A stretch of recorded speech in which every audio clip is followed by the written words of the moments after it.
Hello, this is Albert. This is round 2 of the Legacy on February 26th. We are on the plate. So, let's see here. Alright, so really well-rounded hand. We have Top and Doomsday, which are vital for a combo turn. We have 2 cantrips and protection spell. Let's see here. I think on the blind. Again, I'm sorry, I don't remember what I do, but I'm inclined to play Delta and then top. Delta probably fetching an island just to not get wastelanded. So, in fact, I do start C. Alright, well, we are not punished for doing that. And we see Sculling Turn, Island, Ponder. Alright, so this means a slew of things, you know. I've already given off my position as, you know, not miracles, basically. If he sees C into top, I'm probably, you know, not casting Counterbalance. But for this fella, for him to fetch Island Ponder is pretty interesting, because, you know, why would you respect Wasteland if you're just seeing like a weird, you know, like if you're facing Storm basically. So anyway, he ponders, and at this point I'm under the assumption that he's, you know, either miracles or Storm, so gonna prepare for the worst. Hope he doesn't have any counterbalances or anything. Alright. Drop Brainstorm. We pass there. We're not really looking for anything. There's not much we could do. Even if, like, our Brainstorm is going to yield 3 cards. We're going to have to put 2 back. Our hand is already good enough. There's nothing to really look for. We're just going to save the Brainstorms and use his end turn to spin the top and see what's going on. So he plays another turn, Brainstorms.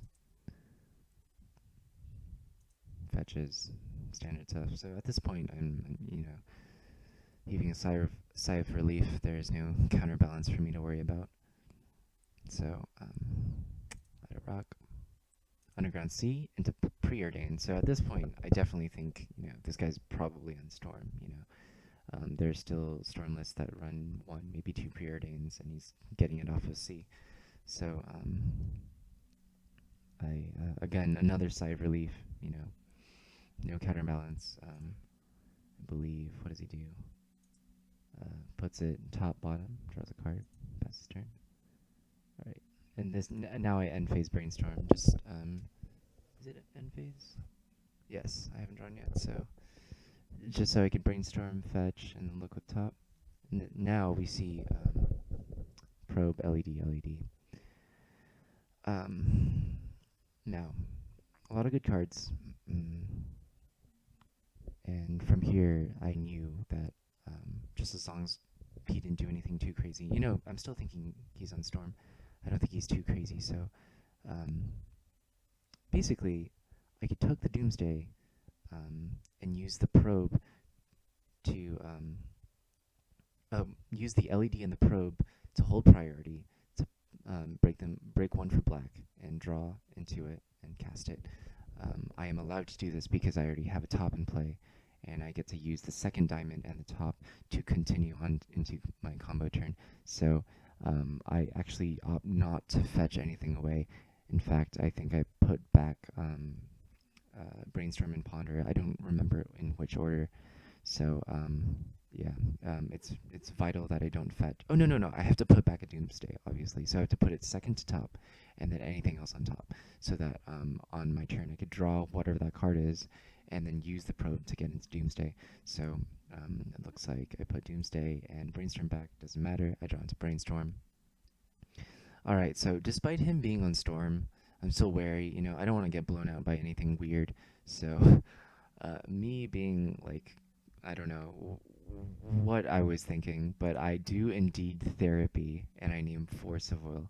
And boy, I'm really glad I did, because I see I name Force of Will, and I see that he is on black, blue, maybe X, reanimator, or not reanimator, I'm so sorry, show and tell.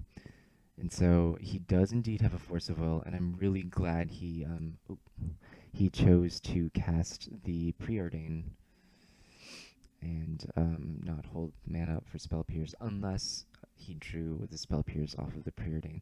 So it looks like we are safe. We take his force of will. Again, make sure we don't fetch. Play the 2 diamonds. Cast the probe, holding priority. I do break the diamonds for black and blue. Draw to my Doomsday. Cast the Doomsday. Hold priority. Crack my fetch. I could have totally just, cracked my fetch and then cast a Doomsday, but again, playing all weird and stuff. But from here, it's just your standard ideas inbound pile.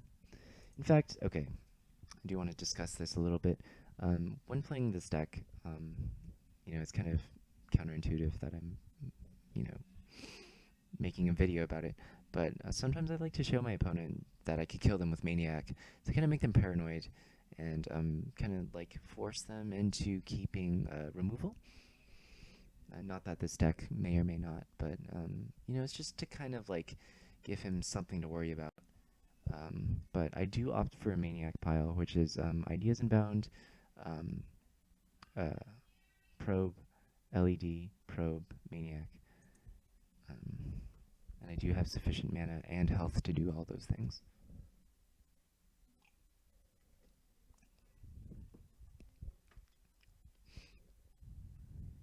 Go through the motions.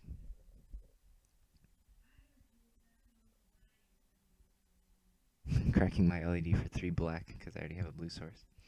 Just for the rubbins. I could have broken it for like green or something, but that was game 1. On to game 2. Okay, I keep forgetting this because I don't get to see myself doing it. In this matchup, he's a combo deck that plays Force of Will and Spell Pierce and all that other stuff. So I do place Xanon Swarm in the sideboard. In fact, this is a reminder to make sure I post a link to my list in the description. Anyway, in show and tell decks, I like to bring in the swarms to stop his counter magic, as well as Sheldock Isle and Emrakul. Just on the off chance that he shows intels and I have the Emrakul in hand and he doesn't put in Omniscience. In that case, I just win on the spot. But additionally, if I don't have Swarm and I just go for an early Doomsday, I could tuck Sheldock Isle and not worry about making a pile that is resilient to counter magic. The strategy is primarily for miracles, but having the formerly mentioned plan of sneaking it in through his show and tell is not a bad one. Anyway, this hand is it's okay. It's got Ritual, Lion's Eye Diamond, and free cantrip. Unfortunately, we don't have something like a Ponder, a Top, or a Brainstorm. That is made up for the fact that we do indeed have a Duress. So, seeing that our opponent is on 6 cards on the play, we comfortably keep this. Goes Island, pass. Okay. I draw another Duress. In this case, okay, I'll admit, I'm not playing the most optimal list. I did not drop money on Scalding Tarns, so I'm playing this Flooded Strand, fetching for, fetching for an Underground Sea. I do kind of have to respect Blood Moon in a weird sense, but he's on 3 colors, if he is even playing red, so I think I just go for a sea and duress him. Knowing that he has Spell Pierce, I think I'm okay trading 1 for 1 at this point, since he is down cards. One less Spell Pierce means 1 less blue card for Force of Will, so I think we just go ahead and do it. And he does indeed Spell Pierce back, so we are completely okay with that.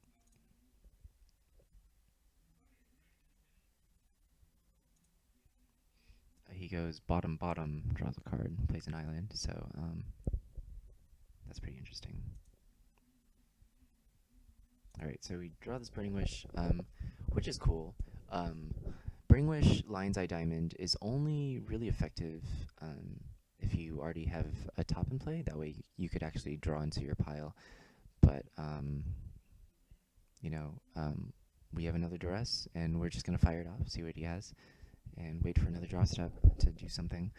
There was a consideration for going into a Warren's plan, but that would have been way more appealing if the formerly cast duress were a therapy. That way I could actually, you know, therapy post empty the Warrens. But we just go ahead and duress here, see what he has. We see Limduel's Vault, Thoughtseize, Emrakul. Cards he cannot cast. So I now understand his bottom. He's desperately looking for a black source. My first inclination was to take the Limduel's Vault. But, you know, I think seeing that we can't go off terribly soon, I think I want to mitigate the damage from Thoughtseize. So I go ahead and take one Thoughtseize, and you know, if he Limduel vaults, he could only do so much. It's card disadvantage. Also, he like on his draw step, if he draws a Force of Will, he can't really cast it. It just doesn't really like say much to me. So I go ahead and take one Thoughtseize, pass turn. Brainstorm, which is incredibly scary. Alright. He doesn't find land, so at this point in the game, before I drew, I should have slowed it down a little bit, but prior to drawing this Doomsday, I was afraid that, you know, I did mess up, and I should have taken his Limduel Vault, because now his Brainstorm could have possibly yielded him a Force of Will. So, that's just all sorts of bad. I'm kind of terrified, but I do indeed draw a Doomsday. Now, just from here, I'm feeling pretty comfortable. I no longer have to use the probe to as my cantrip into the pile.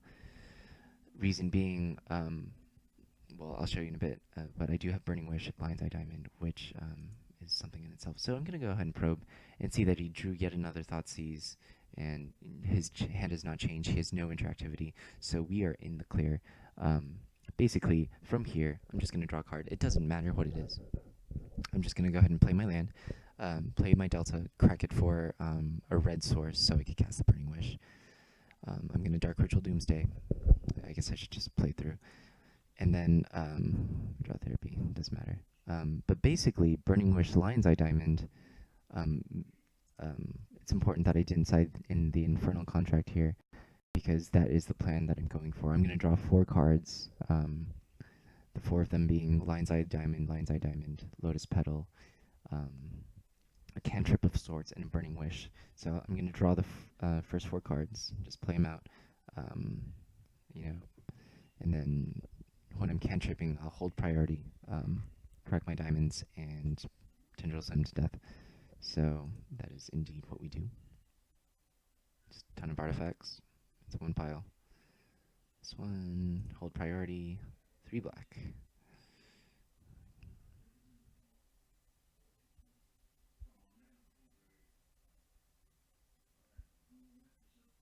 And that is round 2.